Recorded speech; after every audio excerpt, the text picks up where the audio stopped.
Olá pessoal, seja bem-vindo ao canal. Antes de nós iniciarmos o nosso vídeo, convido você a se inscrever no canal aqui embaixo e se você gostar desse vídeo, deixe o seu joinha, vai fortalecer bastante o canal. Pessoal, nosso conteúdo de hoje é sobre arredondamentos e basicamente nós teremos três tipos de situação. Nós veremos aqui. Se o número à direita for menor que 5, nós iremos manter o número. Se o número à direita for maior que 5, nós somaremos 1 ao número. E nós temos uma outra situação que é quando o número é igual a 5. Quando o número for igual a 5, é analisado o número à esquerda e se esse número à esquerda for par, nós manteremos o número, assim como acontece quando o número é menor que 5. Se esse número à esquerda for ímpar, será somado 1 ao número, assim quando acontece quando o número é maior que 5. Para ficar mais claro isso que nós acabamos de falar, nós faremos alguns exemplos, que ficará mais ampla a visão sobre este conteúdo. Nós temos aqui um exemplo 1. Arredondar para a segunda casa decimal o número 137,133. Pessoal, nossa segunda casa decimal é essa aqui, certo? Após a vírgula nós temos uma, duas, então esta é a segunda casa decimal. Então, nós analisaremos aqui o nosso número que está à direita, no caso é um número 3. 3 é menor que 5, então nosso arredondamento ficará 137,13, certo? Nós mantemos o número 3 aqui porque o número à direita é menor que 5.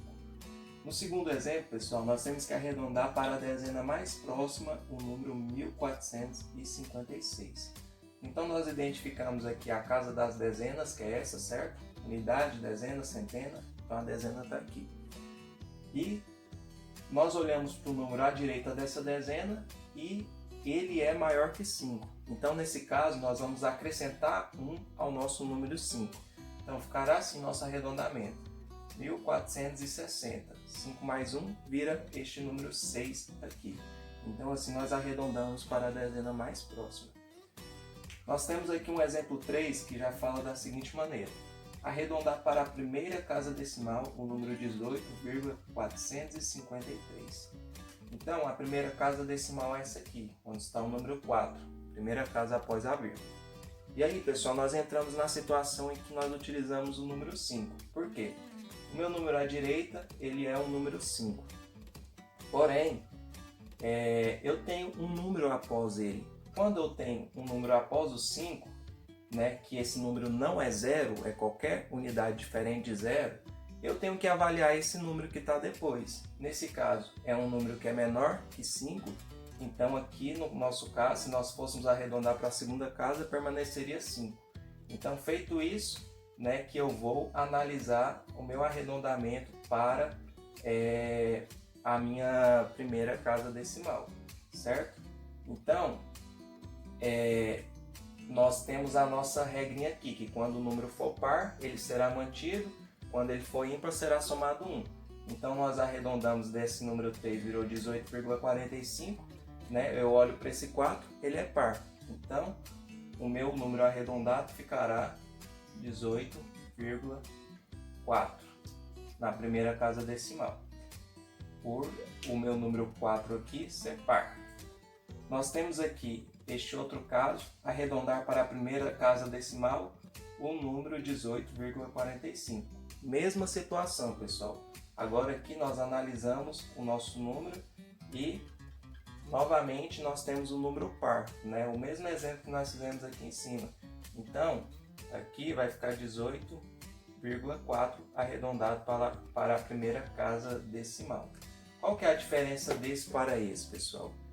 Neste aqui nós temos um outro número que nós não podemos ignorar ele, nós devemos avaliar ele. Se por exemplo aqui fosse um número 7, vamos apagar rapidinho aqui só para a gente fazer um pouquinho diferente. Se aqui fosse um número 7, nós já faríamos diferente, certo? Se eu fosse arredondar isso aqui, olha, eu quero chegar na primeira casa decimal, ficaria 18,4. O 7 aqui, ele é maior que 5, então automaticamente eu somo 1 aqui, ficaria 18,46. Mas eu quero chegar na primeira casa decimal. Então eu olho aqui para o meu número, esse 6 ele é maior que 5, então eu tenho que somar 1 nesse 4, e aqui já ficaria 18,5. Então, nós temos a diferença entre exemplo 3 e esse exemplo 4, é justamente que os números que estão à direita, né, do número que é pedido que nós avaliemos, nesse caso era a primeira casa decimal, nós não podemos ignorar eles, ok? E nós temos o exemplo 5 que fala o seguinte: o número 18,55 arredondado para a primeira casa decimal.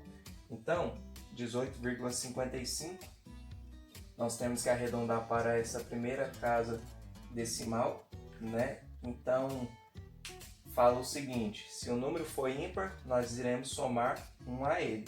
Então, aqui nós temos um número ímpar na primeira casa decimal. O meu número termina em 5.